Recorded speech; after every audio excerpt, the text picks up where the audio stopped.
Hello students, how are you?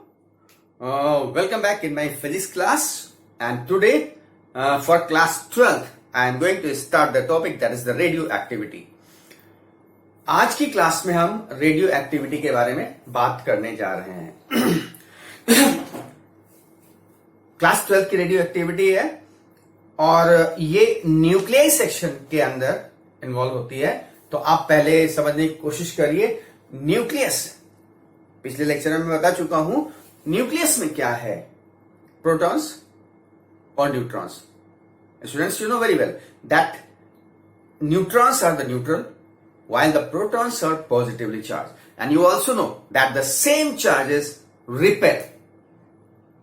इसका मतलब क्या हुआ कि न्यूक्लियस में जितने भी प्रोटॉन प्रेजेंट हैं ये सारे के सारे एक दूसरे को रिपेल कर रहे हैं, और अगर रिपेल कर रहे हैं तो इसके बाद भी न्यूक्लियस स्टेबल है। क्यों?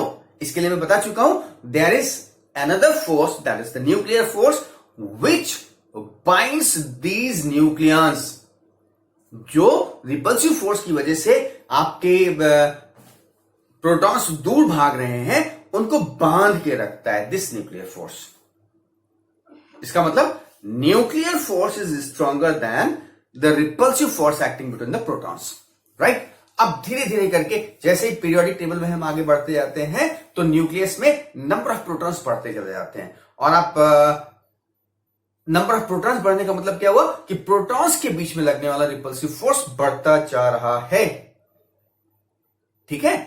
लेकिन आपका न्यूक्लियर फोर्स इसके बाद भी उसको प्रोटॉन्स को बांध के रखे हुए, ठीक है। स्टूडेंट्स देखिए, आप पीरियोडिक टेबल में चलते चले जाइए तो लेड तक की सिचुएशन, लेड तक आप जब पहुंचते हैं तो लेड तक के सारे एलिमेंट हमारे स्टेबल हैं। शुरुआत से बढ़ते जाइए और लेड पे पहुंचिए, लेड तक के सारे सब्सटेंस हमारे स्टेबल हैं। क्यों? इसका मतलब कि जो न्यूक्लियस यानी प्रोटॉन्स के बीच में लगने वाला रिपल्सिव फोर्स जो बाइंडिंग फोर्स से है उससे कम ही रहता है, ठीक है। लेकिन जैसे ही हम लेड के आगे बढ़ते हैं, लेड के आगे के सारे एलिमेंट हमारे हैवी सब्सटेंस, सारे भी सब्सटेंस हैं, वो सारे के सारे हैवी सब्सटेंस हैं।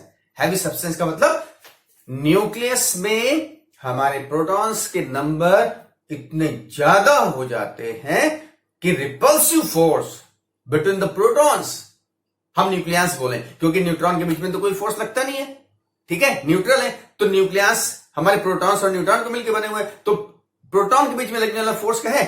रिपल्सिव फोर्स, या न्यूक्लियस के बीच में, क्योंकि न्यूट्रॉन तो न्यूट्रल है, तो इनके बीच में लगने वाला रिपल्सिव फोर्स जो है बाइंडिंग फोर्स, न्यूक्लियर फोर्स से स्ट्रांग हो जाता है।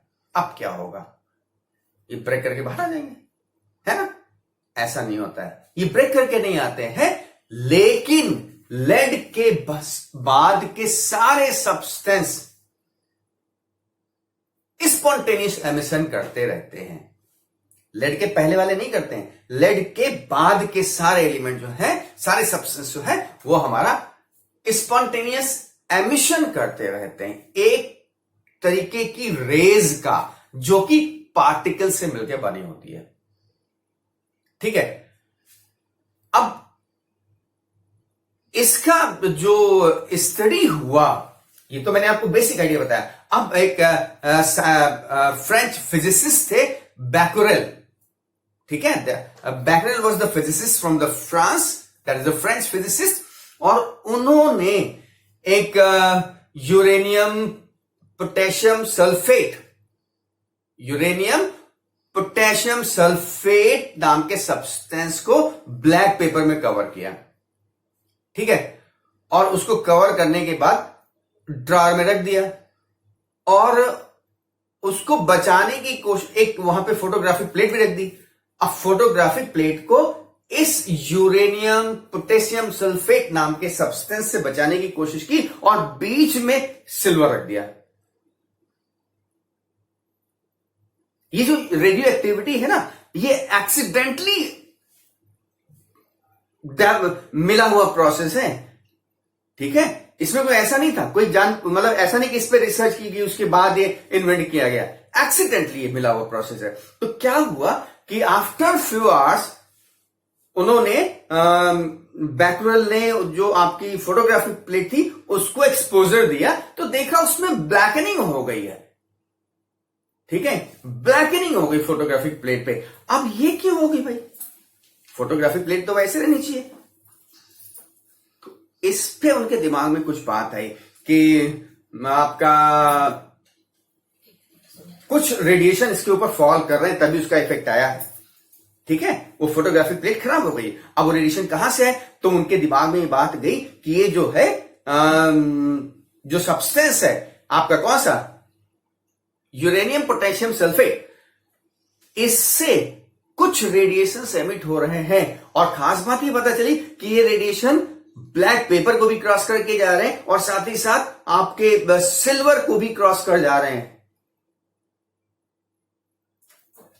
बस यहीं से रेडियो एक्टिविटी का प्रोसीजर शुरू हुआ, मतलब यहीं से रेडियो एक्टिविटी के बारे में जानकारी मिली। और जो रेज निकल करके जा रही थी, क्योंकि इनको सबसे पहले स्टडी किया था आपके साइंटिस्ट बैकुरेल ने, तो इन्हें बैकुरेल रेज भी कहते हैं। साइंटिस्ट के नाम पे इसका नाम दिया गया, राइट। और फिर इसके बाद आपके जो एक पेयर कपल थे, ठीक है, हस्बैंड और वाइफ, उन्होंने एक्सपेरिमेंट करके एक नए रेडियो एक्टिव सब्सटेंस को इन्वेंट किया जो कि हमारा रेडियम था, right, that was the radium. और उस रेडियम के इन्वेंट करने की वजह से उनको नोबेल प्राइज भी मिला, राइट स्टूडेंट्स। तो आपको एक चीज समझ में आ गई, यहां तक बात क्लियर है। अच्छा, अब जो रेज निकल रही है उनका नेचर पता किया जाए ना, ठीक है। तो पहले एक काम करिए, आप मेरा ये पोर्शन अभी एक बार फिर से देखिए, फिर से वॉच करिए, और जो मैंने बताया उस पर थोड़ा सा अपना आइडिया डेवलप करिए, एक छोटा सा नोट्स बना लीजिए, उसके बाद मैं आगे की बात कर रहा हूं। 1 मिनट का टाइम दे रहा हूं। ओके स्टूडेंट्स, मैंने क्या किया, जो मैंने आपको अभी बताया है उसको शॉर्ट में यहां पे नोट किया है, मैं पढ़ दे रहा हूं, इससे नोट्स बना लीजिएगा। पहली बात, रेडियो एक्टिविटी क्या है? Spontaneous emission of the radiation from the substances is radioactivity. देखिए, the phenomenon of spontaneous emission of the radiation by the substance is known as radioactivity, right. First thing. Second thing, जिस substance से radiation हो रहा है that substance is known as radioactive substance. The substance which spontaneously emits penetrating radiations. Penetrating मतलब जो radiations आ रहे हैं, जो रेज आ रही है, वो सिल्वर को भी क्रॉस कर गई थी, ब्लैक पेपर को भी क्रॉस कर गई थी, that is the penetrating, to penetrate through some matter. तो spontaneously emit penetrating radiation are radioactive substance। and इसको, इस फेनोमेनन को सबसे पहले जो हमारे साइंटिस्ट थे, फ्रेंच फिजिसिस्ट हेनरी बैकुरेल, इन्होंने 1896 में ऑब्जर्व किया था, और ये एक घटनाक्रम था, ठीक है। दैट वाज एन इंसिडेंट, कोई साइंटिफिक रिसर्च नहीं थी, इंसिडेंट था जिसके थ्रू ये आया था। और इसलिए, क्योंकि इन्होंने सबसे पहले बैकुरेल सर ने किया था इसको, इसलिए इस रेडिएशन को हम लोग बैकुरेल रेडिएशन भी कहते हैं, राइट। अब इसके बाद जिस सब्सटेंस को मैंने बताया था ना, यूरेनियम पोटेशियम सल्फेट, जिसका यूज किया था उन्होंने, the substance use by the Becquerel was uranium potassium sulphate. यहां तक क्लियर है। तो इस फ्रेंच जो आपके फिजिसिस्ट थे बैकुरेल, इन्होंने कहा इसका मतलब यूरेनियम से कुछ रेडिएशन आ रहे हैं, और यहीं से रेडियो एक्टिविटी का शुरुआत हुआ। बाद में फिर Pierre Curie and madam Curie, जो एक कपल थे, इन्होंने बड़ी लंबी रिसर्च करके पता नहीं कितना सब्सटेंस यूज किया था, उससे बहुत स्मॉल अमाउंट का रेडियम निकाला था, और इसकी वजह से उनको नोबेल प्राइज मिला था। तो मैं फिर वीडियो पॉज कर रहा हूं, आप इसको नोट करिए, इसके बाद हम आगे की बात करते हैं। ओके स्टूडेंट्स, हमने आपको रेडियो एक्टिविटी बताया। अब जो मेरा टॉपिक है that is the electrical nature of radioactive substance. इसका इलेक्ट्रिकल नेचर क्या है, मतलब कि जो देखा गया कि रेडियो एक्टिव सब्सटेंस से कुछ रेज एमिट होती हैं, ठीक है। तो रेज तो एमिट होंगे, दे विल मूव स्ट्रेट। कौन कौन सी रेज हैं, क्या पार्टिकल है इसमें, ये आइडेंटिफिकेशन करने के लिए इनको इलेक्ट्रिक और मैग्नेटिक फील्ड में प्लेस किया गया। तो इसके लिए एक ये देखिए हमने पहले से डायग्राम बना दिया है, लेड ब्लॉक ले लिया है, ये लेड ब्लॉक है, ये लेड ब्लॉक है, और इसके अंदर ड्रिल करके रेडियो एक्टिव सब्सटेंस यानी रेडियम लिया गया, चाहे यहां पे हो चाहे यहां हो। और उसके बाद क्या होगा, ये जो रेडियम है रेज को एमिट करेगा, तो एमिट करेगा तो पहले इधर से वॉल से भी तो जाएंगी, ये रेज वॉल से भी तो जाएंगी, लेकिन वॉल से जाती हैं जाकर के सरफेस पे आए उससे पहले ही लेड के द्वारा ये एब्जॉर्ब कर ली जाती हैं, ठीक है। They are absorb by the lead. लेकिन जो स्ट्रेट निकल रही हैं, अब क्योंकि ये सब एब्जॉर्ब हो गई तो यहां से निकलने वाली रेज स्ट्रेट निकल रही थी, ठीक है। कब, जब यहां पर कोई इलेक्ट्रिक फील्ड नहीं थी। बट व्हेन इलेक्ट्रिक फील्ड को प्रोड्यूस किया गया तो व्हाट वाज सीन, क्या देखा गया, it was observe that the some of rays were moving towards the left, right. कुछ रेज जो है they were moving towards the left and some of the rays were moving towards the right and the some were going straight। जब इनको electric field में नहीं रखा गया था तो all the rays radiations emitted from the radioactive substance were going straight, सीधे जा रहे थे, ठीक है, कोई कर्कपात नहीं था। लेकिन but when these radiations were placed in between electric field, that is this is the negatively charged plate and this is the positively charged plate, तो देखा गया कि रेडिएशंस में सेपरेशन हो रहा है। क्या सेपरेशन हो रहा है भाई, ये नेगेटिव प्लेट है तो कुछ पार्टिकल इधर आ रहे हैं, जो इधर आ रहे हैं नेगेटिव प्लेट की तरफ, वो कैसे होंगे, definitely they will be positively charge, और जो प्लस प्लेट की तरफ जा रहे हैं दे आर नेगेटिवली चार्ज। इन पार्टिकल का नाम दिया गया अल्फा पार्टिकल और इनको कहा गया बीटा पार्टिकल। लेकिन जो पार्टिकल्स अनडेविएटेड स्ट्रेट चले जा रहे थे, गामा पार्टिकल, इन पार्टिकल को कहा गया गामा पार्टिकल। अब आप बात समझने की कोशिश करिएगा, इसके बेसिस पे पता चला कि alpha particles are positively charge. क्यों, because of they bends towards the negative charge plate, while beta particles are negatively charged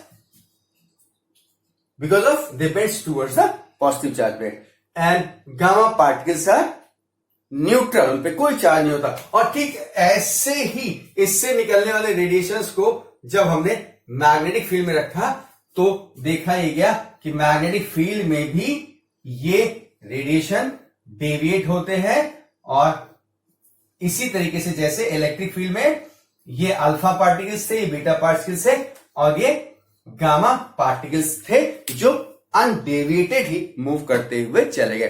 तो this is your electrical nature of radioactive substance. मतलब रेडियो एक्टिव सब्सटेंस से जो radiation emit हो रहे हैं उनमें तीन तरीके के पार्टिकल्स हैं, या आप रेस कह सकते हैं। इन पार्टिकल से मिलकर बनी जो रेस है दे आर द रेस।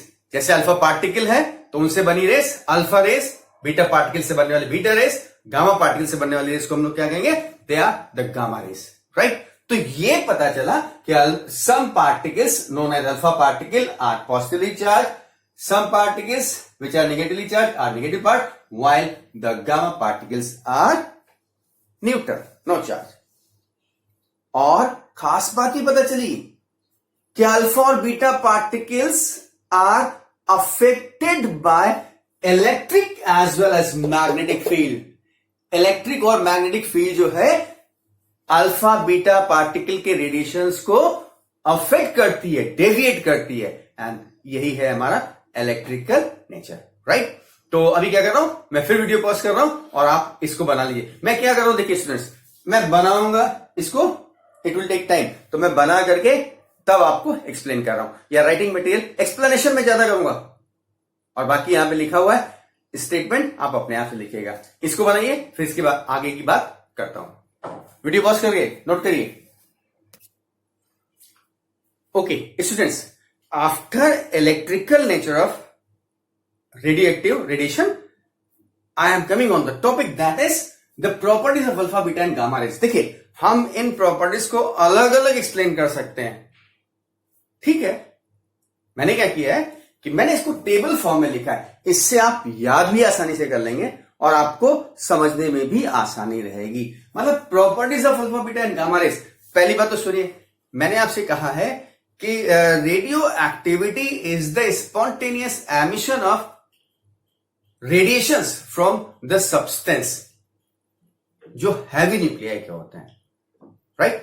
तो अब अगर ऐसा हो रहा है तो आपको ये पता चल गया नेचर वाले केस में कि 3 तरीके के पार्टिकल निकल रहे हैं, जिनके नाम हम लोगों ने दिया अल्फा, बीटा और gamma, right. The name of these 3 particles were alpha particle यानी अल्फा रेज बनेगी, बीटा पार्टिकल यानी बीटा रेज बनेगी, and gamma particle that is the gamma rays produce होंगी, right. Now this is main question that the emission is taking place from the radioactive substance, will these 3 particles come together? क्या ये तीनों particle यानी alpha particle, beta particle and gamma particle तीनों एक साथ निकलेंगी, या तीनों रेज एक साथ निकलेंगी? मतलब रेडियोएक्टिव सब्सटेंस से एमिशन होगा, अल्फा पार्टिकल का, बीटा पार्टिकल, गामा पार्टिकल, तीनों पार्टिकल या तीनों रेज का एक साथ निकलेंगी। सोचिए, नहीं, कभी नहीं निकलेंगी। क्यों? क्योंकि अगर अल्फा और बीटा एक साथ निकल गई तो अल्फा पॉजिटिव है, बीटा नेगेटिव है, मिल जाएगी, न्यूट्रल कर देगी, खत्म। इसलिए दिमाग पे सेट कर लीजिए कि अल्फा और बीटा पार्टिकल दोनों कभी भी एक साथ नहीं निकल सकते, और क्योंकि अल्फा बीटा एक साथ नहीं निकल सकते तो अल्फा, बीटा और गामा पार्टिकल का रेडिएशन एक साथ संभव नहीं है। तो फिर कौन कौन से पार्टिकल्स निकल सकते हैं, कौन कौन सी रेज निकल सकती है students? It's very clear that alpha particle and gamma particle, because of gamma is neutral, alpha is positively charged, so they can come out. Alpha gamma can come out together, while beta gamma also can come out together, because of gamma particle या gamma rays are neutral, और वो alpha के साथ कोई effect नहीं करेंगी, beta के साथ भी कोई इफेक्ट नहीं करेंगी। तीनों एक साथ नहीं निकलेंगी, अल्फा, बीटा, गामा, और साथ ही साथ अल्फा और बीटा एक साथ नहीं निकलेंगी, alpha gamma and beta gamma. अच्छा सुनिए, फिर एक क्वेश्चन उठता है, प्रॉपर्टी बताओ, एकदम से याद आ गया मुझे, एक चीज रह रही है, क्या? जो स्पॉन्टेनियस एमिशन होता है अल्फा, बीटा, गामा पार्टिकल्स का एमिशन, क्या हम इसको किसी तरीके से कंट्रोल कर सकते हैं? क्या कंट्रोल किया जा सकता है? इसके बारे में आपको बता रहा हूं, ध्यान से सुनिएगा। रेडियो एक्टिविटी में जो अल्फा, बीटा, गामा पार्टिकल्स का रेडिएशन हो रहे हैं, इनको हम केमिकली या physically anyhow we can't control. ना तो कोई केमिकल रिएक्शन से कंट्रोल कर सकते हैं, ना फिजिकली प्रेशर, टेम्परेचर, कुछ भी कर लीजिए, कैसी भी कंडीशन लगाइए, अगर रेडियो एक्टिव सब्सटेंस है तो वहां से जो भी particles alpha, beta, gamma particle emit हो रहे हैं, they will come out, no doubt, we can't stop, ठीक है। तो रेट ऑफ रेडिएशन यानी अल्फा, बीटा, गामा पार्टिकल के निकलने की रेट को वी कैन नॉट कंट्रोल और चेंज। ना तो कंट्रोल कर सकते हैं, ना चेंज कर सकते हैं। लेकिन अगर आपने उसमें देखा होगा, इसके पहले लेक्चर में पढ़ा था न्यूक्लियर फिजन और फ्यूजन, तो वहां हमने बताया था कंट्रोल चेन रिएक्शन, उसको कंट्रोल किया जा सकता है। तो अगर आपसे कभी कोई पूछे कि what is the difference between radio activity and nuclear fission, nuclear fission में भी तो पार्टिकल्स निकल रहे हैं, न्यूट्रॉन्स निकल रहे हैं वहां पे भी, ठीक है। तो डिफरेंस यही है कि रेडियो एक्टिविटी स्पॉन्टेनियस एमिशन है, और वो न्यूट्रॉन की बम्बार्डिंग करा करके प्रोसेस शुरू होता है, नंबर 1। नंबर 2, रेडियो एक्टिविटी को हम कंट्रोल नहीं कर सकते, ठीक है, चेंज भी नहीं कर सकते, जबकि न्यूक्लियर फिजन को हम लोग कंट्रोल कर सकते हैं, न्यूट्रॉन की बम्बार्डिंग को रोक करके, और उसके तरीके आपको मैंने वहां बताए हैं, ठीक है। तो ये बात समझ में आ गई, ठीक है। राइट। अब इसके बाद जो हमारा टॉपिक आ रहा है that is properties of the alpha beta and gamma rays. मैं क्या कर रहा हूं, एक एक पढ़ते चला जा रहा हूं, फिर आपको उसका कॉन्सेप्ट भी दूंगा। देखिए जैसे कहते हैं नेचर, पहली प्रॉपर्टी है नेचर। तो अल्फा पार्टिकल में मैंने लिखा है हीलियम का न्यूक्लियस है। Alpha particle is the nucleus of helium. Beta particle electrons of nuclear origin, electrons हैं। और गामा पार्टिकल क्या है, high energy radiation, high energy electromagnetic radiation. ध्यान रखिएगा। मास, अल्फा पार्टिकल का मास, ये टेबल एक साथ लिख लीजिएगा, ठीक है, एक साथ लिखेंगे तो आपको आसानी से समझ में आएगा। मास 6.67 इंटू 10 टू पावर -27 किलोग्राम या 4 AMU। AMU means atomic mass unit, ठीक है। इलेक्ट्रॉन का 9.1 इंटू 10 टू पावर -31 किलोग्राम, जबकि गामा पार्टिकल्स रेस्ट मास 0, ठीक है, इसका रेस्ट मास 0 है। क्लियर। अब चार्ज, तो अल्फा पार्टिकल पे इलेक्ट्रॉन का 2 टाइम्स चार्ज होता है, right, 2 times charge of the electron और पॉजिटिव। जबकि बीटा पार्टिकल पे क्या होता है, what is on the beta particle, electron के चार्ज के बराबर होता है, दैट इज नेगेटिव। और गामा पार्टिकल पर क्या चार्ज होता है, 0, ठीक है।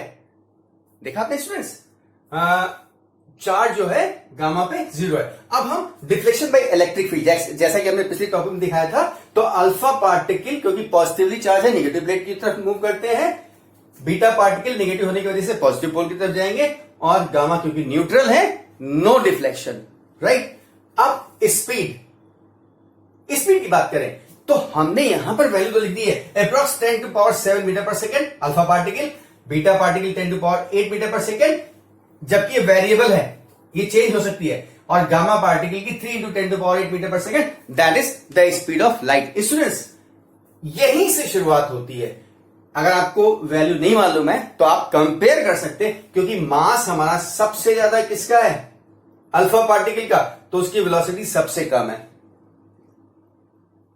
और सबसे कम मास है गामा पार्टिकल्स का, इसलिए उसकी वेलोसिटी सबसे ज्यादा है। इस तरीके से याद करेगा, ठीक है। अब आयोनाइजेशन पावर, आयोनाइज कौन करेगा, जो पार्टिकल ज्यादा देर तक अपना टाइम स्पेंड करेगा। तो कौन स्पेंड करता है, जिसकी स्पीड सबसे कम होगी वो ज्यादा देर तक टाइम स्पेंड करेगा, यानी अल्फा पार्टिकल। और जब वो ज्यादा टाइम स्पेंड करेगा तो वो आयोनाइज भी ज्यादा करेगा, यानी ionisation power of alpha particle is maximum. और गामा क्या क्या है, गामा तो वेरी फास्ट मूविंग पार्टिकल है, बहुत तेजी से भागते हैं। तो जब बहुत तेज भागते हैं तो टाइम कम देंगे, और कम टाइम देंगे तो आयोनाइज भी नहीं कर पाएंगे। तो लीस्ट आयोनाइज, यही यहां पे लिखा गया है कि 4 टाइम्स ऑफ, सबसे पहले गामा पार्टिकल का minimum ionisation power, beta particle gamma rays का 10 टू पावर 2 टाइम्स, और अल्फा क्योंकि सबसे धीमे चलते हैं इसलिए 10 to power 4 times of the gamma rays. अब लास्ट में पेनिट्रेशन पावर, पेनिट्रेट कौन करेगा, जिसकी वेलोसिटी ज्यादा होगी, वेलोसिटी का मतलब एनर्जी ज्यादा होगी, और वेलोसिटी सबसे ज्यादा है किसकी, गामा पार्टिकल्स की। वेलोसिटी ज्यादा यानी एनर्जी ज्यादा, यानी पेनिट्रेशन पावर सबसे ज्यादा होगी, ये लिखा है। सब मिनिमम किसकी है, अल्फा पार्टिकल की, क्योंकि वेलोसिटी सबसे कम है। फिर बीटा पार्टिकल की अल्फा रेस से 2 टाइम्स, और गामा रेस की अल्फा रेस से 10 टू पावर 4 टाइम्स, यानी सबसे ज्यादा पेनिट्रेशन पावर आपका गामा रेस का है। और लास्ट में इफेक्ट ऑन फोटोग्राफिक प्लेट, तो अल्फा पार्टिकल सबसे मैक्सिमम इफेक्ट डालती है, बीटा पार्टिकल का या बीटा रेस का इफेक्ट फोटोग्राफिक प्लेट या जिंक सल्फाइड के ऊपर उससे कम होता है, और गामा रेस का सबसे कम होता है। इसको आप फोटोग्राफिक प्लेट बोल दीजिए। और जिंक सल्फाइड के भी ऊपर जो है सबसे स्ट्रॉन्ग इफेक्ट होता है अल्फा रेस का, बीटा का उससे कम, और गामा रेस का उससे भी कम इफेक्ट होता है, राइट। तो स्टूडेंट्स यहां तक बेसिक इंफॉर्मेशन है हमारे रेडियो एक्टिविटी की, और इसके बाद के लेक्चर में मैं सोडी फजान शूज, rate of decay of radioactive substance, remaining things अगले लेक्चर में आपके लिए लेके आऊंगा। समझ करके नोट कर लीजिए। Thank you, God bless you. Video pause करके नोट कर लीजिएगा।